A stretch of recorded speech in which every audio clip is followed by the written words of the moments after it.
1000 స్తంభముల దేవాలయ సముదాయము. ఈ దేవాలయ సముదాయము కాకతీయ రాజు మొదటి రుద్రదేవుడు క్రీస్తుశకం 1163లో నిర్మించినట్టుల శాసనము కలదు. మొట్టమొదట శివ, విష్ణు మరియు సూర్య భగవానుల కూటములున్నవి. 1 మీటరు ఎత్తైన అధిష్టానంపై 31x25 మీటర్ల విస్తీర్ణం కలిగి ఉన్న జగతిపైన ఈ త్రికూటములు చేర్చుచు శిల్ప నైపుణ్యంతో నలరారు నాట్య మండపము కలదు. దక్షిణమున ఎత్తైన ద్వారశాల, కక్షాసనములతోటి 1000 స్తంభముల మహామండపము. ఈ రెండింటి మధ్య ఉన్నతమైన పీఠముపై నందీశ్వరుడు, చక్కని సోపానములతో ప్రాంగణం ఈ సదుపాయనమునకు శోభనిచ్చును.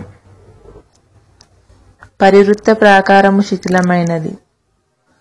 తూర్పున తోరణ ద్వారములు, కాకతిరుద్రుని శాసన స్తంభము, దీనికి చేరువగా అభిషేక జలమునకై దిగుడు బావి కలదు.